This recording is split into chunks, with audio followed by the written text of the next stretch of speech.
नमस्कार सभी को। तो देखिए यहाँ पर हम लोग क्लास 12th हिस्ट्री के इंपॉर्टेंट मल्टीपल चॉइस क्वेश्चंस को डिस्कस करेंगे जो कि चैप्टर नंबर 10 के हैं।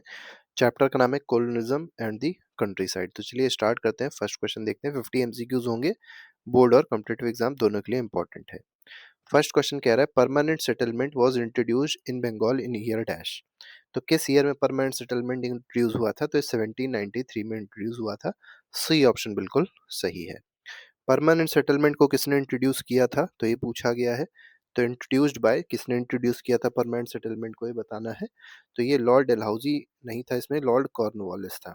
तो सी ऑप्शन बिल्कुल सही है। तो वॉरेन होस्टिंग्स भी गलत है, बेंटिक भी गलत है, Lord Cornwallis is the correct answer. Under permanent settlement revenue was collected from. तो परमानेंट सेटलमेंट के केस में अगर आप देखेंगे तो जो रेवेन्यू होता था उसको किससे कलेक्ट किया था? तो जो जमींदार होते थे वो मेनली रेवेन्यू कलेक्ट करते थे पीजेंट से। Company expected zamindars to become. अब देखिए कंपनी क्या एक्सपेक्ट करती थी कि जमींदार्स लॉयल सपोर्टर्स रहें, मतलब जो भी कंपनी है उसको सपोर्ट करें, उनकी तरफ लॉयल्टी रहे, ये चाहते थे कंपनी। मतलब कंपनी ऐसा चाहती थी कि जो भी जमींदार है वो धोखा ना दे, लॉयल सपोर्टर्स बने रहें। The Ryotwari system was introduced in. अब देखिए रैयतवारी सिस्टम कब इंट्रोड्यूस हुई है, मतलब कहाँ कहाँ इंट्रोड्यूस हुई है, इन नहीं पूछा गया, कहाँ कहाँ इंट्रोड्यूस हुई है। तो ये बॉम्बे और मद्रास में रैयतवारी सिस्टम चलती थी। मेनली क्या होता था, इसमें डायरेक्टली जो पीजेंट्स होते थे उनसे ही टैक्स लिया जाता था, ये आपको यहाँ पर समझना है। Ryotwari system was introduced by, किसने इंट्रोड्यूस करा था रैयतवारी सिस्टम को? थॉमस मुनरो ने इंट्रोड्यूस किया था। Under Ryotwari revenue was collected directly from. अब रैयतवारी केस में जो रेवेन्यू था वो डायरेक्टली किससे कलेक्ट किया जाता था? तो रैयत से ही कलेक्ट किया था, मतलब विलेजर से ही कलेक्ट किया जाता था। महलवारी सिस्टम वाज इंट्रोड्यूस्ड इन। तो महलवारी सिस्टम जो है इसको कहाँ इंट्रोड्यूस किया गया था? तो इसको मेनली नॉर्थ वेस्ट प्रोविंसेस में इंट्रोड्यूस किया गया था। तो सी ऑप्शन बिल्कुल सही है। Mahalwari was introduced bye. अब देखिए महलवारी सिस्टम जो था ये किसने इंट्रोड्यूस किया था? तो होल्ड मैकेंजी ने इसको इंट्रोड्यूस किया था। तो तीनों के बारे में याद रखिएगा। पहला कॉर्नवालिस है, दूसरा आपने क्या देखा, थॉमस मुनरो को देखा, और तीसरा होल्ड मैकेंजी देखा। ठीक है। महल इन महलवारी मीन्स, अब महल का मतलब क्या होता है महलवारी में? ये होता है विलेज। ठीक है। तो विलेज से जो भी मतलब जो भी टैक्सेस होते थे विलेज से डायरेक्टली लिए आते थे। इन परमानेंट सेटलमेंट जमींदार ऑफन लॉस्ट लैंड बिकॉज। तो परमानेंट सेटलमेंट में क्या होता था, जमींदार जो थे उनका ही लैंड चला जाता था। ऐसा क्यों होता था? ठीक है। दे वर करप्ट नहीं, revenue demand was too high. जो रेवेन्यू डिमांड होती थी बहुत ज्यादा होती थी, और वो जब जमींदार नहीं पे कर पाता था तो उसका लैंड वैंड सब ले लिया जाता था। Revenue auctions increase the power of. अब देखिए रेवेन्यू ऑक्शन से किसकी पावर इंक्रीज हो गई थी? ठीक है। तो जोतेदार जो थे उनकी पावर्स इंक्रीज हो गई थी, जोतेदार जो थे वो पावरफुल हो गए थे रेवेन्यू ऑक्शन से। The Santhal rebellion took place in. अब देखिए जितने भी सेटलमेंट्स रहे हैं बड़े खतरनाक रहे हैं, ऑप्रेसिव रहे हैं, पीजेंट्स को बहुत परेशान किया है। तो इस वजह से संथल रिबिलियन होता है। संथल रिबिलियन कब होता है? 1855 में होता है, मतलब 1857 के रिवॉल्ट से थोड़े साल पहले। Santhal rebellion was led by. तो संथल रिबिलियन जो है वो किसने उसको लीड किया था? ये आपको बताना है। सो सिद्धू कान्हू मुर्मू जो थे इन्होंने लीड किया था। Deccan rights occurred in. अब द डेक्कन राइट्स कब हुए थे ये बताना है। तो ये 1875 में, तो बहुत इंपॉर्टेंट ईयर है। डेक्कन राइट्स का याद रखिएगा, 1875 में हुए थे। Deccan rights were mainly against. तो किसके अगेंस्ट में डेक्कन राइट्स हुए थे? तो जो मनी लेंडर्स होते थे इन्हीं के अगेंस्ट डेक्कन राइट्स हुए थे, साहूकार्स। अब क्यों होते थे? क्योंकि मनी लेंडर्स जबरदस्ती करते थे, बहुत ज्यादा ऑप्रेसिव थे, इस वजह से ये हुआ था। तो 17th क्वेश्चन पे आते हैं। इसमें देखिए क्या कहा गया, Deccan rights commission was formed in. Deccan right commission का फॉर्म हुआ था। अब देखिए डेक्कन में राइट्स हुए जिनको डेक्कन राइट्स कहते हैं 1875 में, तो इसके बाद ही फॉर्म हुआ होगा इसकी जांच करने के लिए। ठीक है। तो मेनली 1875 में ही फॉर्म कर लिया था, कुछ ही महीनों बाद इसको बना दिया गया था जांच करने के लिए। तो 1875 is the correct answer. The term jotedar refers to. अब जोतेदार जो थे ये किसको कहा जाता है? तो बड़े बड़े जो पीजेंट्स थे इनको जोतेदार कहा जाता था। जोतेदार वर पावरफुल मेनली इन। तो ये मेनली कहाँ पर बहुत ज्यादा पावरफुल हुआ करते थे? बंगाल, मतलब एरिया में, बंगाल जो स्टेट प्रोविंस हुआ करती थी उस समय, उस समय जो जोतेदार थे वो बहुत ज्यादा वहां पर पावरफुल थे। Under British rule forest tribes were forced to settle due to dash. देखिए फॉरेस्ट ट्राइब जो होती थी उनको मेनली सेटल कराने की कोशिश करी आ रही थी, क्यों कराई जा रही थी, तो मेनली ट्रेड नीड्स की वजह से नहीं, रेवेन्यू नीड्स की वजह से नहीं, फॉरेस्ट लॉज एंड रिस्ट्रिक्शंस की वजह से, क्योंकि कुछ ऐसे फॉरेस्ट लॉज रेस्ट्रिक्शंस बना दिए गए थे जिसकी वजह से जो ट्राइबल्स थे वो फॉरेस्ट में नहीं रह सकते थे, तो उनको दूसरी जगह सेटल कराया जा रहा था और इसी से वो बहुत ज्यादा गुस्सा भी थे। Many zamindars became absentee landlords because, अब देखिए कई सारे ऐसे जमींदार थे जो एब्सेंटी लैंडलॉर्ड्स बन गए। ठीक है, तो ये मेनली क्यों है हुआ था ऐसा। ठीक है, ये मेनली इसलिए हुआ था because they lived in Calcutta, तो यहाँ पर ए ऑप्शन सही है। 22nd कह रहा है the fifth report was submitted to British parliament in, तो फिफ्थ रिपोर्ट जो ब्रिटिश पार्लियामेंट में सबमिट करी गई थी वो कब सबमिट करी गई थी, 1812 में। The fifth report was about the administration of, तो किसके एडमिनिस्ट्रेशन के बारे में रिपोर्ट थी फिफ्थ रिपोर्ट, तो ये मेनली बंगाल और बिहार के एडमिनिस्ट्रेशन के बारे में थी, तो ए सी ऑप्शन बिल्कुल सही है। The term Dastak refers to, अब देखिए दस्तक जो थे ये क्या होते थे, तो मेनली फ्री ट्रेड पासेस होते थे जिनको दस्तक कहा जाता था। द टर्म रैयत मीन्स, अब देखिए रैयत का मतलब क्या होता है, रैयत का मतलब होता है पीजेंट कल्टीवेटर, मतलब जो किसान होते थे उन्हीं को रैयत कहते हैं। द टर्म पट्टा मीन्स, पट्टा जो है इसका मतलब क्या होता है, पट्टा मतलब होता है एग्रीमेंट या रिकॉर्ड। ठीक है, तो बी ऑप्शन बिल्कुल सही है। नेक्स्ट क्वेश्चन पे आते हैं, क्वेश्चन नंबर 27 देखेंगे। Assam tea plantation used labour mostly from, देखिए असम टी प्लांटेशन जो होती थी वहां पे जो लेबर यूज किया जाते तो मेनली कहाँ से आते थे, मेनली ट्राइबल्स होते थे सेंट्रल इंडिया के, क्योंकि देखिए फॉरेस्ट के जब लॉस बनाए गए तो सेंट्रल इंडिया के जो ट्राइबल्स थे वो पूरा बेरोजगार हो गए, उनके पास खाने पीने के लिए नहीं था, तो मतलब जबरदस्ती उन लोग को असम के टीम प्लांटेशन में जाके काम करना पड़ता था। प्लांटर्स फोर्स्ड लेबरर्स थ्रू, देखिए प्लांटर्स जो थे इन्होंने लेबरर्स को फोर्स किया, बहुत ज्यादा काम कराया, तो किसके थ्रू काम कराया, तो एडवांस दिए, कॉन्ट्रैक्ट्स साइन करवाए, इसकी वजह से यहाँ पर फोर्स लेबर की तरह इनसे काम करवाया प्लांटर्स ने, जो टी प्लांटर्स होते थे असम के।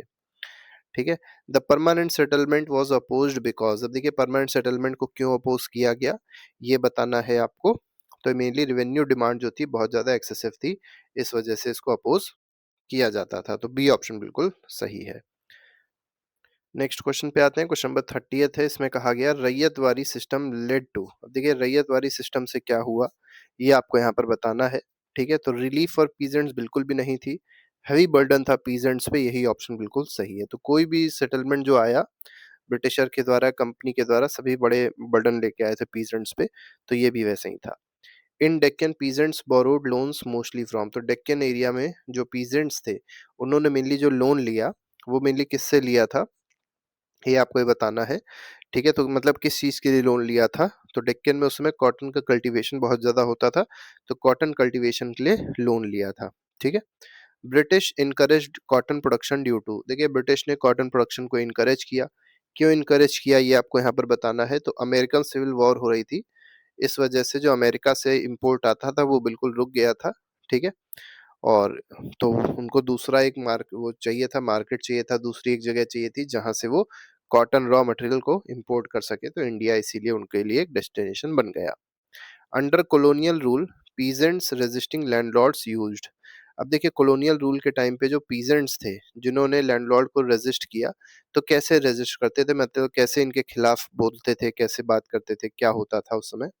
ठीक है, मतलब अपने कोई उनके खिलाफत कोई करनी होती थी तो रिटेन पिटिशन भी डालते थे, डेजर्टेशन भी करते थे, वायलेंट अटैक्स भी करते थे, तो तीनों ही ऑप्शन सही है, तो all of these is correct.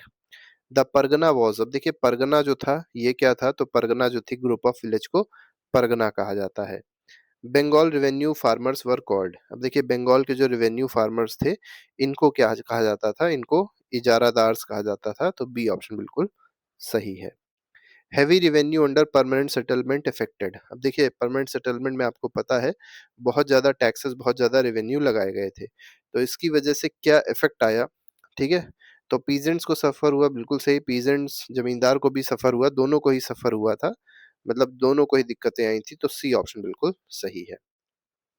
Collector in British India was, अब देखिए जो कलेक्टर होता था ब्रिटिश इंडिया में वो क्या होता था, तो मेनली रेवेन्यू ऑफिसर होता था, वो रेवेन्यू को कलेक्ट करने का काम मेनली पूरा देखता था, पूरा देख रेख वही करता था।